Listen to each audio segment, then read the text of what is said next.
Be in the video. Have to be in the video. We're gonna get that bit in.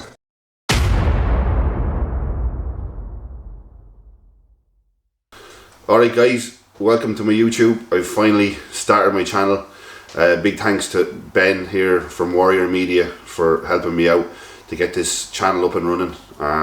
For any of you who don't know me, I'm Conor McGee and I'm a super heavyweight bodybuilder from Ireland. And this whole series really is about my return to stage. For those of you who don't know, I had a bad accident about 15 months ago. After setting up a gym in my garage at home and squatting, and I ended up having a bad accident, rupturing both my patellar tendons, breaking both my legs and both my ankles. And to be fair, it's been a long recovery, but it's a recovery that a lot of people said I wouldn't do. And I managed to push through, and now I'm coming to a stage now where I feel like I'm ready to stand back on stage, and this series is called The Return of the Juggernaut for that reason.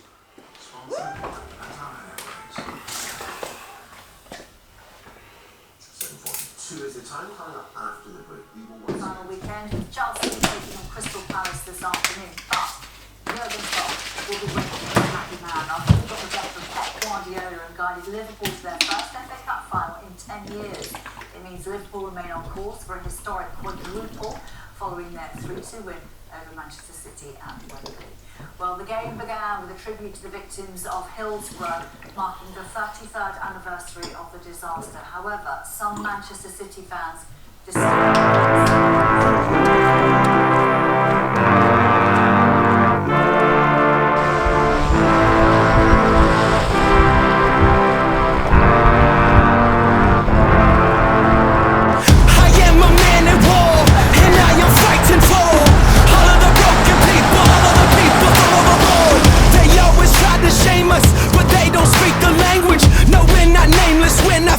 we were born for greatness. Somebody sound the alarm. A fire was set in the dark. It's time that you know. No, we're not nameless, we're not faceless. We were born for greatness. It doesn't matter if the world is gone mad. If we just hold on, if we just hold on, yeah. The sky is falling and the world is gone mad. And we sing our songs and we just hold on, yeah. So if you're running, stop running. One life, one chance, start living. Sing it louder just to let the world know. No, we're not nameless, we're not faceless. We were born for greatness. We're not nameless, we're not faceless. We were born for greatness. We're not nameless, we're not faceless. We were born for greatness.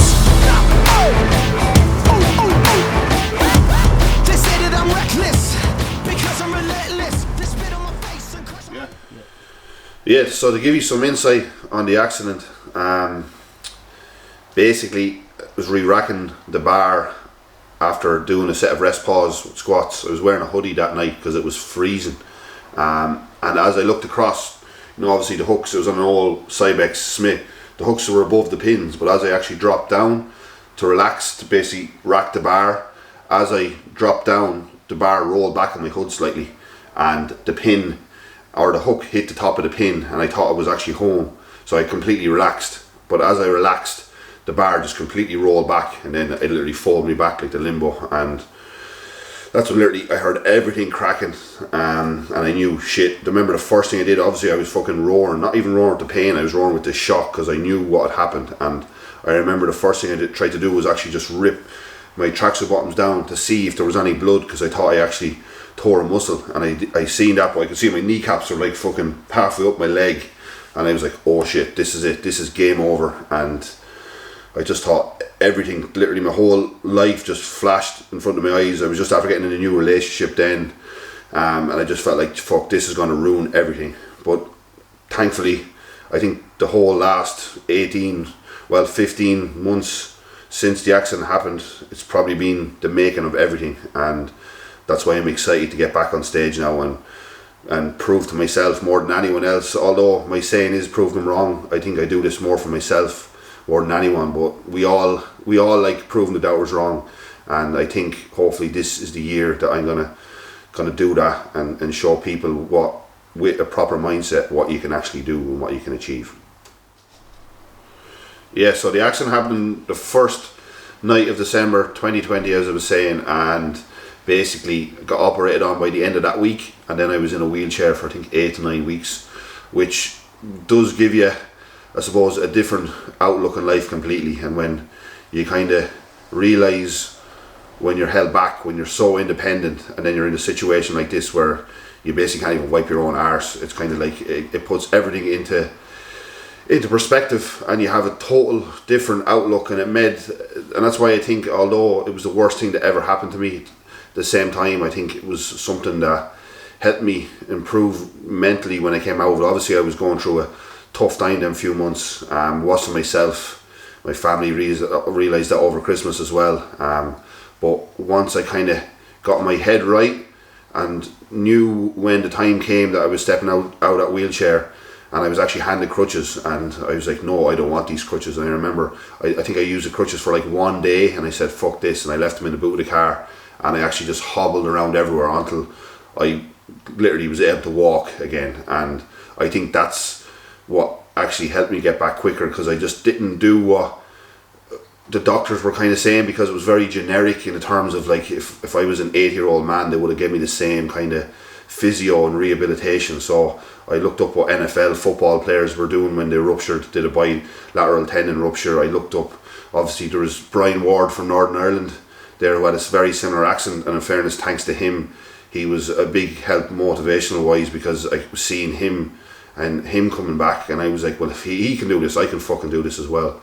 So that obviously helped spur me on. And then when I got the chance then to kind of get back to myself after getting out of the wheelchair, get my head right, I made a decision to start with Callum, the pro coach Callum Raystrick, as a lot of you guys might know and follow him. So I think that was the making of me, because I think at a point before that I was coming into my own in terms of with my consistency and finally packing on the size I needed to be a competitive bodybuilder. And I feel Callum, with his knowledge and everything that he's brought to me now, I'm finally seeing that actually I do have potential. Although my genetics aren't the best, I might not be the best structurally wise, I've narrow shoulders, but I know I can train hard, I know I can fucking eat, and I know I can pack on muscle. And at the end of the day, I want to be an open bodybuilder. I want to be as dense as possible on stage, and I think this year I'm going to get to show some of that density and show what I'm capable of over the next few years. So I first started with Callum, I think it's nearly come up in a year actually. It was about May 2020 or 2021, just after I was actually engaged and everything. So it was a big few months after the accident happening. It was kind of actually the making of me and Karen as well. It was the making of me knowing, okay, it's like if I can get over this, I can kind of do anything. So obviously my head was in a good place by then. I started with Callum, and we basically did a recomp then in May, June, and then kind of set me up for a long off season, which I'm pretty much after finishing about 7 weeks ago. I'm now in a maintenance phase. So I think when I first started with Callum, I was about 113 kilos. We recomped to about 110, and we've pushed up. Now I'm sitting around 125, which I've been holding consistently now since the end of the off season about 2 months ago. I think we would have pushed up more only for I got COVID last November, and I still have, as you can probably hear, my sinus is still a bit funny. I still have no proper taste and smell, and I think I first hit 124 around last November, and I was flying then. And ever since then, my appetite has been a little bit lackluster. Energy fatigue has been a little bit low as well. But look, like anything, you have to push through. And although technically that slowed me down the back end of this off season, I feel like what I've put on and what I've done over these last 10, 11 months is enough to make a big dent on stage this year. Obviously, my goal this year is to win the RIBBF overall. That's one of the first shows I did back 10, 11 years ago, and it's the one show I said when I first started that I wanted to win. So that's the goal this year. I'm not afraid to say that. Some people are afraid to say their goals and that, but look, some people might say, oh well, if they say their goals, they might feel like they're being deluded or they're letting other people know. But like, if you can't say what you want to do, how are you ever going to really achieve that? And I think I'm at a point now where I feel like I'm competitive enough. I've been around this game for 10, 11 years to know now that I have enough muscle on me to do it.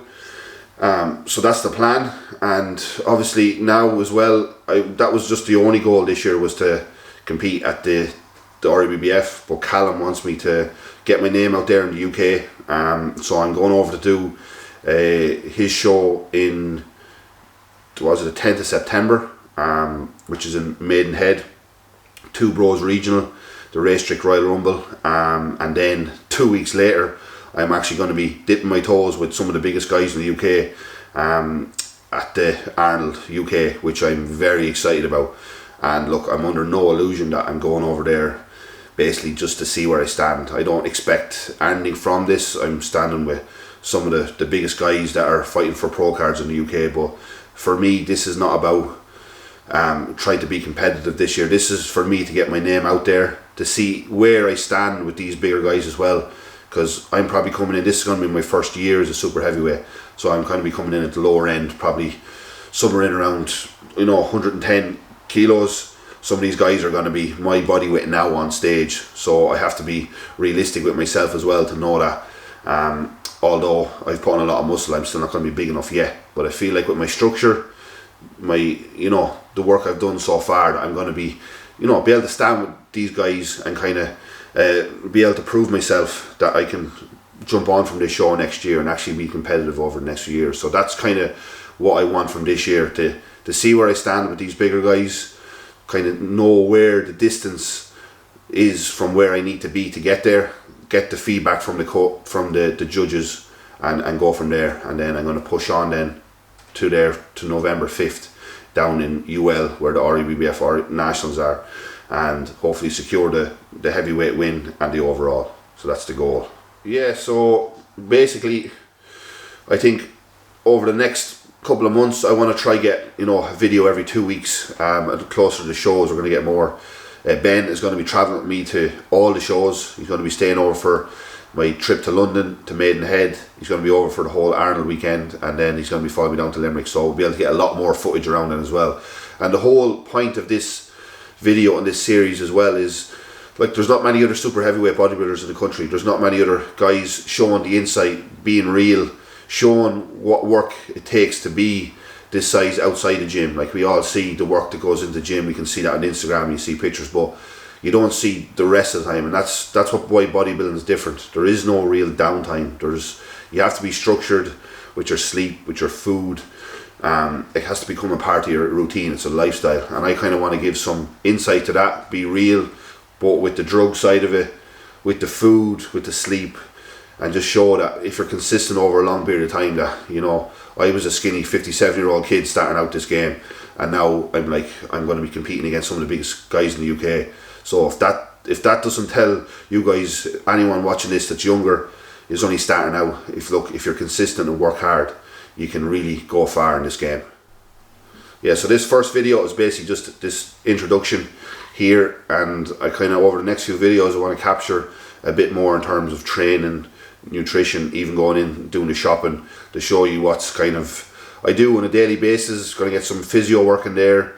Going to probably head down to the contrast room here in Portlaoise as well, get a recovery session in there. So we're going to split up the videos nice as well, to give you a full insight to what a day looks like. I think the next video we're going to do is probably my final check-in of the off-season maintenance phase, which is going to be the last week of April, and then I'll be giving some insight into my blood work probably then as well. I'm just waiting for the results of that back, and from there Callum's going to basically design the stack starting prep there, which is probably going to start from Monday the 2nd of May. So I'll give you some feedback and insight on that. You'll get to see my check-in that week, and then we'll literally structure the videos from there then, and I'll ask you guys for some feedback then along the way as well of what you actually want to see. I know when I was fucking younger, I used to love seeing what was in bodybuilders' fridges and shit like that, so I want to just get all that out there for whatever anyone wants to see. Yeah, so thanks a million guys for watching. This is my first video, the intro, so don't forget to like and subscribe, and I hope you're all as excited about this series as I am doing it. So don't forget to reach out to me on Instagram. If there's anything else you want to see, let me know. And other than that, I will speak to you guys soon.